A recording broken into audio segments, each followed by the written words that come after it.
Hello မင်္ဂလာပါနော်ဒီကမိတ်ဆွေကိုခွန်အားပြီးတော့အတွင်းများစောက်ထဲမှာ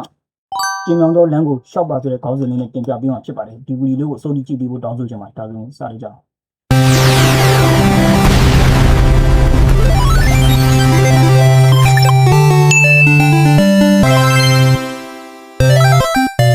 ကျင်းမြောင်းသောလမ်းကိုရှောက်ခြင်းဒီကျင်းမြောင်းသောလူဖြစ်ခြင်းမဟုတ်ချေစန့်ကျင်ဘက်အနေထားကပို၍မှန်ပါသည်ကျင်းမြောင်းသောလမ်းကိုရှောက်ခြင်းဖြစ်တာရင်ကျွန်တော်တို့ကိုယ်တိုင်ကျေဝန်းလာရသည်ကျွန်တော်တို့စွမ်းအားများကြီးထွားလာသည်ကျွန်တော်တို့၏စွမ်းဆောင်မှုများဖွံ့ဖြိုးလာသည်ကျင်းမြောင်းသောလမ်းတီတာရင်တဏှာကြီးကိုစူးဝင်ပေါက်ရောက်သောစူးသွားကဲ့သို့စူးပေါက်နိုင်စွမ်းရှိပါသည်ကျင်းမြောင်းသောလမ်းဘာဖြစ်လို့ကျွန်တော်တို့အတွက်စွမ်းအားကိုကြီးထွားလာနိုင်တာလဲဆိုတော့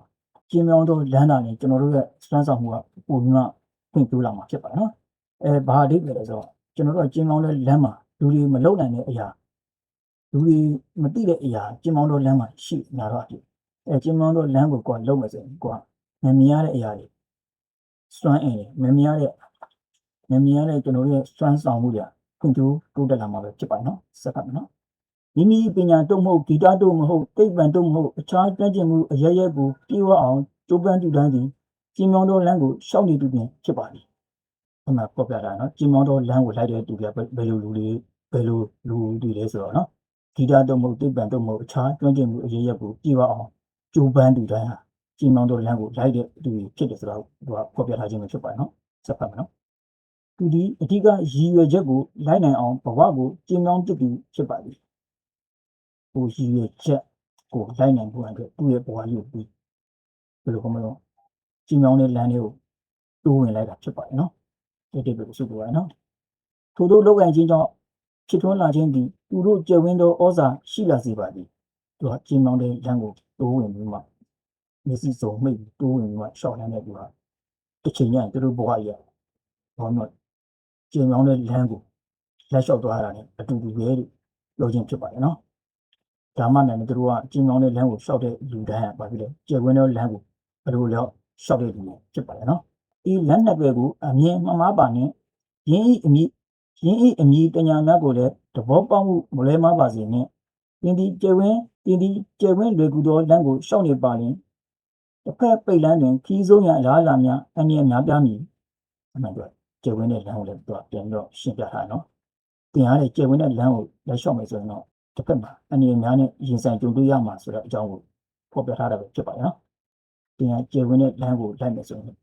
တစ်ချိန်မှာတော့အမြင်များနဲ့ကြုံဆုံပြရမှာဖြစ်ပါတယ်နော်များတော့ဖြင့်လောကကြီးမှာကျယ်ဝန်းတဲ့လမ်းကိုလိုက်ကြတာဖြစ်ပါတယ်နော်ကျယ်ဝန်းတဲ့လမ်းမှာဆိုအလွယ်တကူရတယ်ဘာဖြစ်လဲပြန်ပြီးဆုံးရှုံးသွားတာသိရနော်ဖြက်လန်းနဲ့လိုက်တဲ့သဘောမျိုးပဲနော်အပျော်ပါးများမယ်ဒီအောင်ဆိုလို့ချင်းဖြစ်ပါတယ်နော်ကျင်းမြောင်းသောလမ်းကိုရှောက်နေရင်ကျွယ်ဝချမ်းသာသောကျင်းမြောင်းသောလမ်းကိုရှောက်နေရင်ကျွယ်ဝချမ်းသာသောဘဝကိုဝုချမတူရောက်ရပါမည်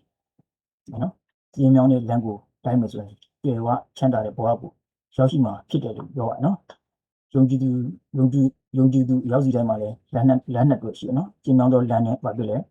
ကျင်းမြောင်းသောလမ်းဆိုရှိတယ်နော်နောက်တော့ပြင်ကျင်းမြောင်းသောလမ်းဆိုရင်လောကနဲ့နှိုင်းယှဉ်ထားတယ်နော်ကျင်းမြောင်းသောလမ်းမှာဆိုရင်ဘာဖြစ်လဲ